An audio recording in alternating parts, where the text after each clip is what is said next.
कि मैंने संध्या से भोर तलगी वो नहीं की रटन लगाई है।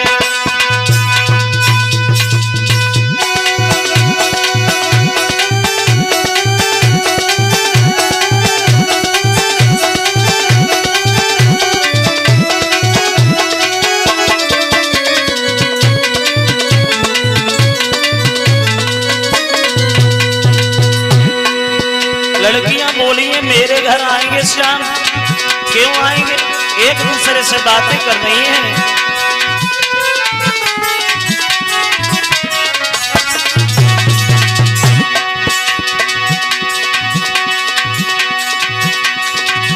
कल संध्या से मथुरा जी से माखन मिश्री मंगवाई है। उन मोहन जी को बुलाए बेको, उन मोहन जी को बुलाए बेको, मैंने बाबा पे खबर पठाई है।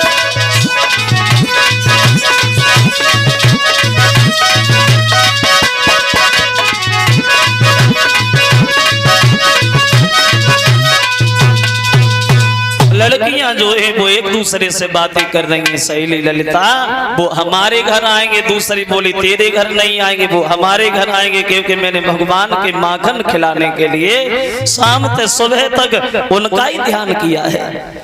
अब बातें हो रही हैं लड़कियों में उधर, और बातें तो चली रही हैं, लेकिन उन्हें ये नहीं पता है कि भगवान खरख में ही बैठे हैं।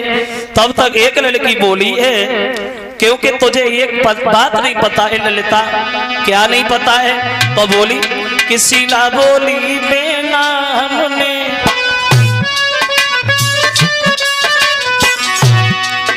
शीला बोली बेनाम ने शंकर को खूब मनाओ। उन मनमोहन के बुलाए देखो, उन मनमोहन की खबर देखो, श्यामा को दूध जमाओ।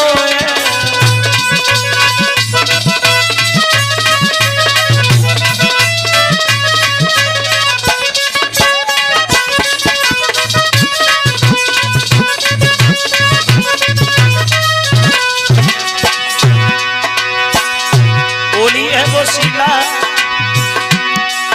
शीला बोली बिना हमने शंकर को खूब मनाओ। उन मनमोहन के खबाए बेको, उन मनमोहन के खबाए बेको, श्यामा को दूध जमाओ।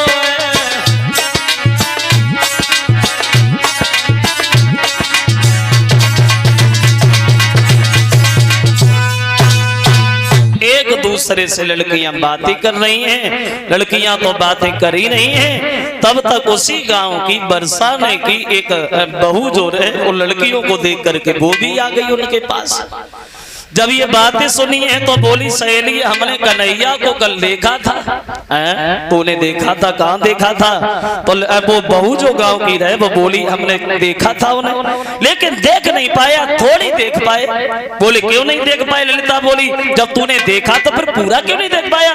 बोले बात इस बात की है ना, बोली वो गांव की बहू कि हमने इसलिए नहीं देख पाया भगवान को कि पैर में हुई गई चुनरिया।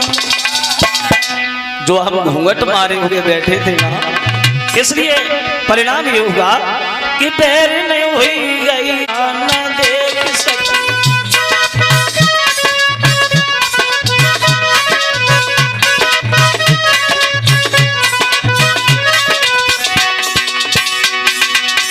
गांव की बहू समझाते भाई बोली हमने जा से नहीं देख पाओ क्योंकि जो हम घूंघट मारे बैठे थे ना, पैर में हुई गई चुनरिया न देख सकी, पैर में हुई गई चुनरिया न देख सकी।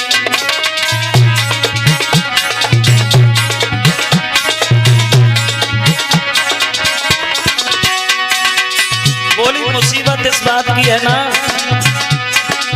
जैसे तैसी चुनरिया हटाई। बोली जैसे ऐसे मैंने चुनरिया हटाई पालो पालो कर गई गाँव की गलिया पैर हुई गई चुनरिया न देख सकी।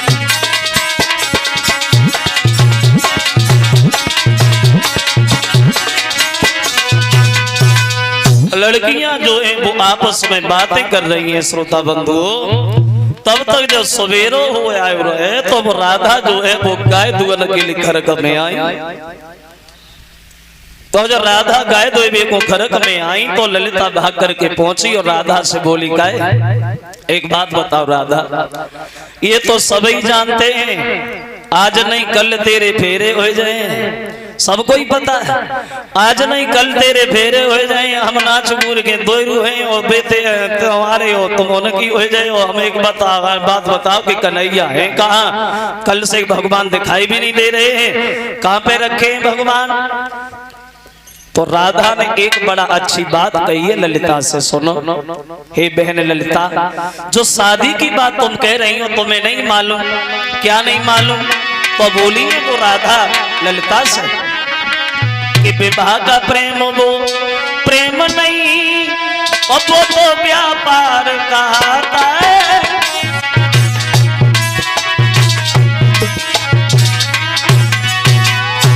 बोली विवाह का प्रेम वो प्रेम नहीं वो तो व्यापार कहता है। अथवा दो ऋषियों जीवन का अथवा दो विषयन जीवों का विषयन तक का ही नाता है।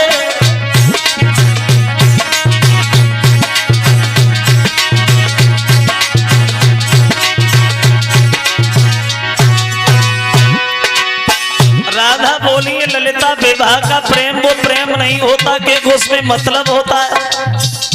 हम तो ये चाहते हैं, क्या चाहते हैं? तो ललिता से राधा बोली मैं ऐसा बाग चाहती हूँ,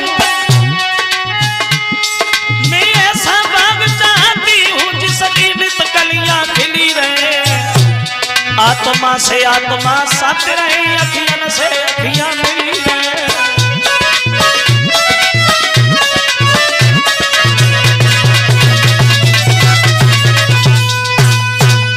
जो ये शब्द कहे, ये बात कहने के बाद राधा जो है वो अंदर खरक में गाय दुबे को चली गई। और जब राधा गाय दुबे को चली गई श्रोता बंधुओं, कन्हैया राधा को जब आत्मा देखो है तो भगवान जो है वो राधा से आगे बढ़ के बोले राधा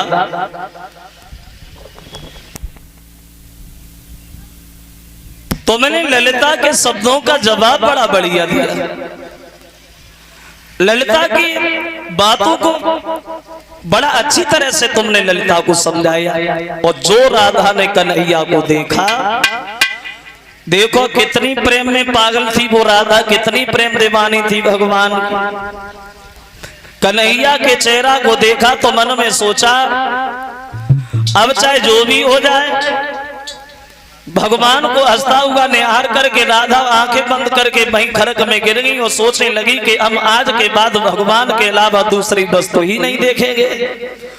और जब खरक में राधा गिर गई, लड़कियां भागी, मां कीर्तों को जाके जब समझाया है तो कीर्ति दौड़ी और राधा को गोद उठा करके कीर्ति रोने लगी है। लगता है हमारी बेटी को कोई सर्प डस गया, लगता है हमारी बेटी को कोई नाग डस के चला गया, कोई जा वैद को बुलाए के लाभ, भगत को टेर के लाभ। अब वहां लंबे लंबे भगत वैद इकट्ठे भये।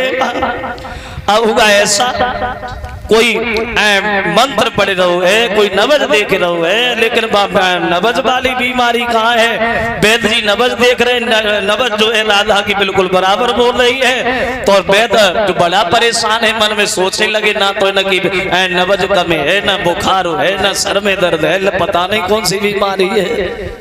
अब बीमारी का वो तो हर की दीवानी बनी बैठी है। अब परिणाम ये हुआ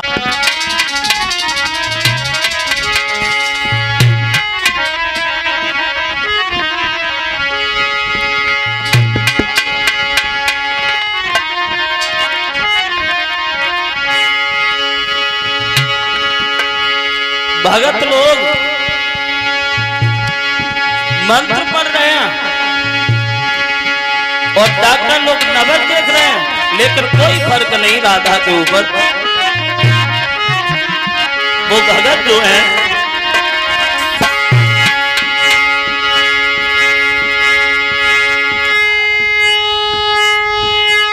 पानी लेकर के लोटा में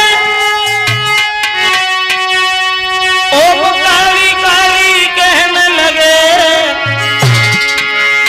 वहां फर्क में पानी लेकर के लोटा में ओम काली काली कहने लगे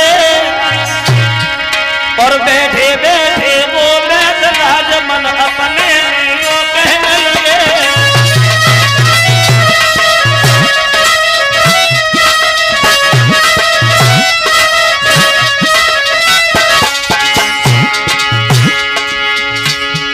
कोई झाड़ रहा है, कोई नजर देख रहा है, लेकिन राधा को कोई असर नहीं, कोई बीमारी नहीं पता चल रही है बेबों को।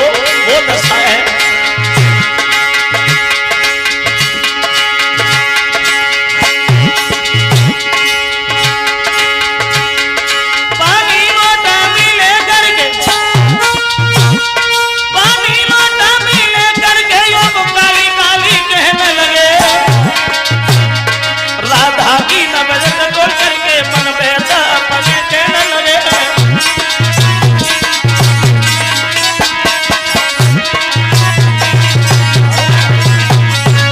सब लोग बड़े हैरान है, मन में विचार कर रहे हैं कि कोई बीमारी तो नजर नहीं आ रही, लेकिन ये राधा इसकी बीमारी कौन है।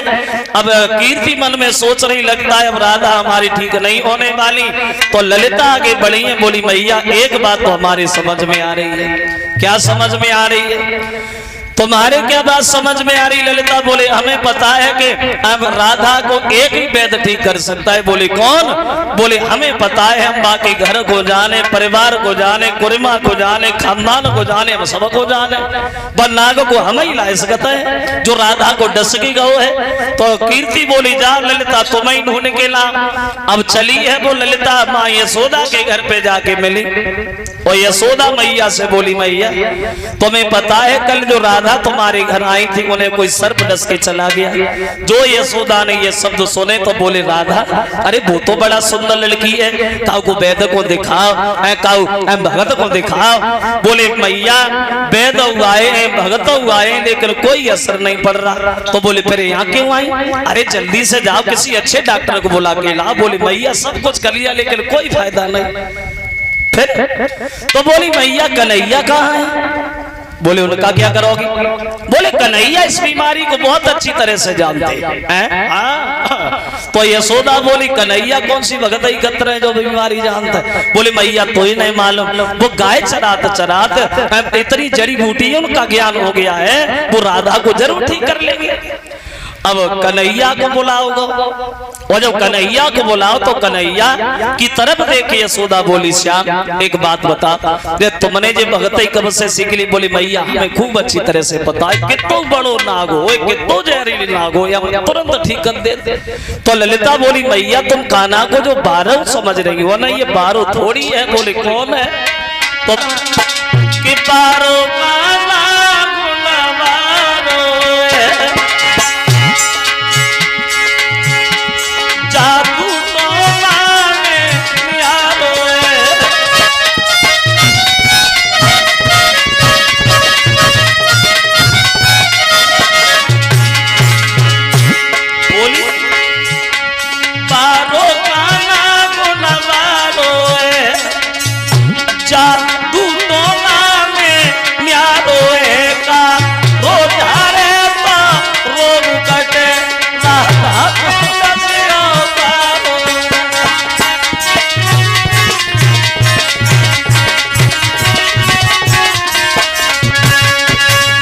अब इधर यशोदा जब कन्हैया को बोली है कि जाओ श्याम तुम जल्दी से जाओ तुम्हें ठीक करे आप, तो ललिता से और माँ यशोदा से भगवान बोले मैया आज सुबह से ऐसा लगता है कि हमें कोई दो तीर से आते हैं हमारी आंखें में चुभ रहे हैं। सुबह से हम बड़ा परेशान है। तो ललिता बोली कन्हैया जा बीमारी को इलाज राधा खूब अच्छी तरह से जानते, तुम एक काम करो, तुम राधा को ठीक करो, राधा तुम्हें ठीक करे। अब मरीज मरीज की दवा करेगा।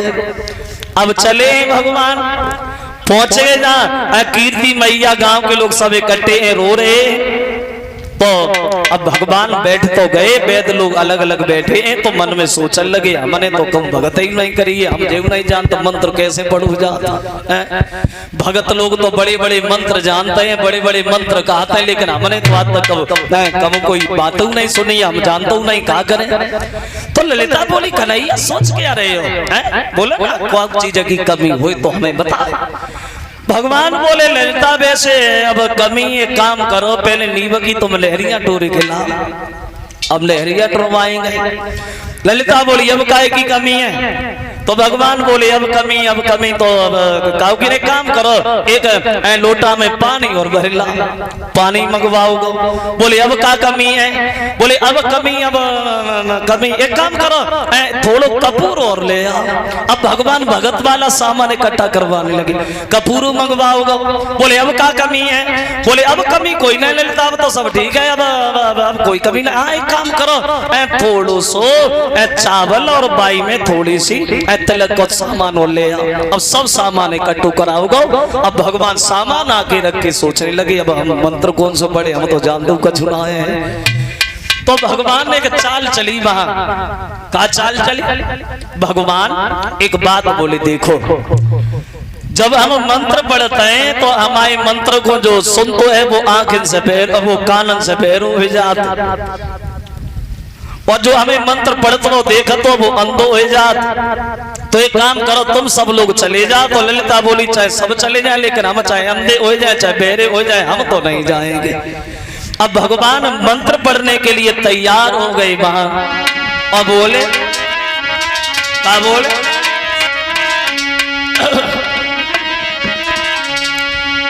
काली काली देवे ताली प्याराऊं तो पे नीला और दिया गलिया गलाऊं तो।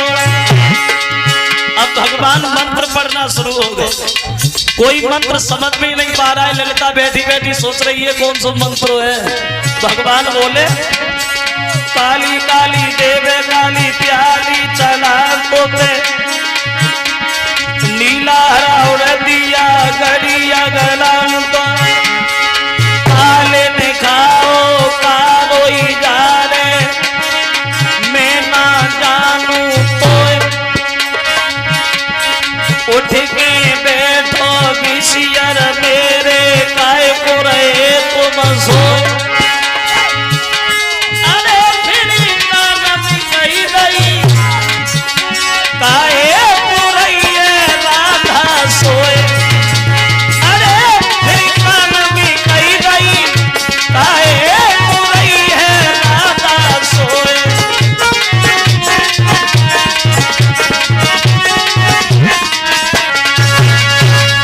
भगवान जब मंत्र पढ़े और राधा के कान में धीरे से गई, अब बेइज्जती करवाए देखो, ठीक बैठी जाओ राधा।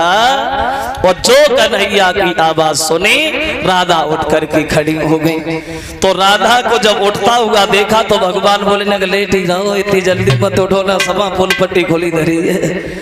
अब भगवान जो है वो राधा को पूछने लगे राधा एक बात हमें बता क्या? तो बोले भगवान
मतलब ये है श्रोता बंधु, इधर तो भगवान जब राधा को समझाने लगे और एक बात कही चलते वक्त, राधा जो आज हमने तुम्हारा स्नेह देखा है, प्रेम देखा है, तो हम तुम्हें ये वरदान देते हैं कि जो लक्ष्मी और सीता जी का स्थान है, आज के बाद वही स्थान तुम्हें मिलेगा और उन दोनों की तरह तुम्हारी भी पूजा होगी।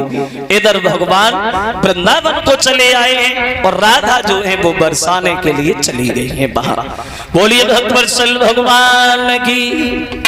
इधर भगवान अपनी लीलाएं दिखा रहे हैं। भगवान श्याम सुंदर जो है वो चीर हरण की लीला करते हैं और चीर हरण की बचपन में लीला की भगवान ने, और गोपियों को ज्ञान दिया है कि स्त्री को कभी वस्त्रहीन होकर के नहीं नहाना चाहिए।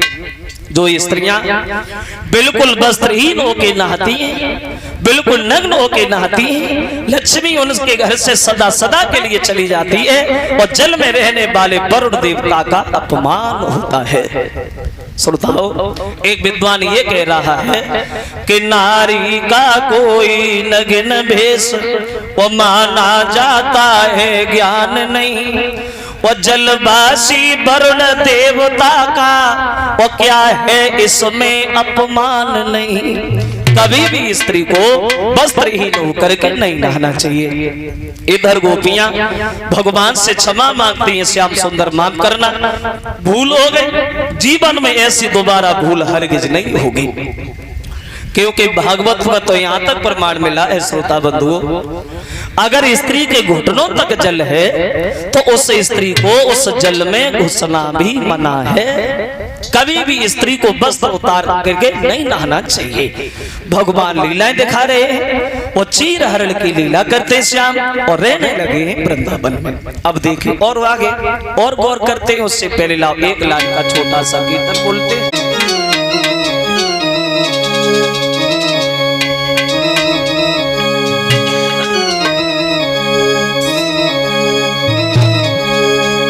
अभी सज्जन बोलेंगे ताली बजाते हुए।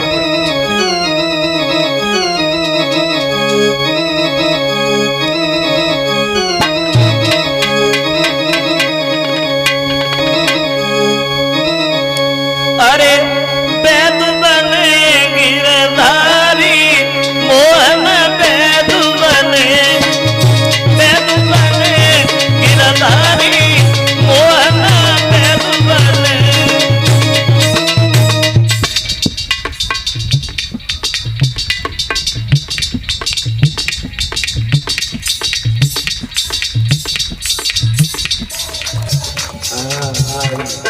आप लोग भी बोलो, पीछे वाले धीरे धीरे धीरे सब लोग बोलो ताली बजाते हुए।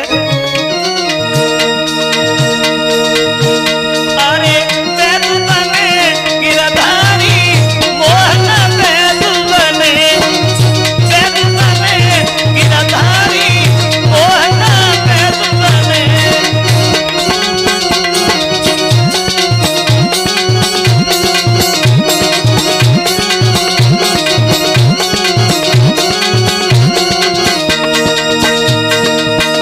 अरे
यमुना के किनारे जाओ और बड़ा सुंदर रमणीक जगह बना। यमुना किनारे जगह सुंदर सी बनाओगी, यमुना किनारे जगह सुंदर सी बनाओगी, सखियों के साथ अभी खेलेगा श्याम भले होएगा तना।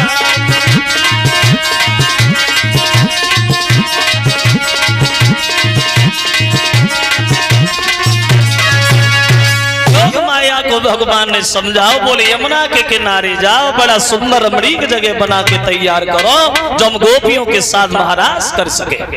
अब योग माया भगवान कन्हैया की आवाज सुन के वो भागी है वहां जगह तैयार करने के लिए। और योग माया जब जगह तैयार करती हैं तो वो जगह कैसी बनाई? बोले वो जगह ऐसी बनाई, ऐसी बनाई, कैसी बनाई?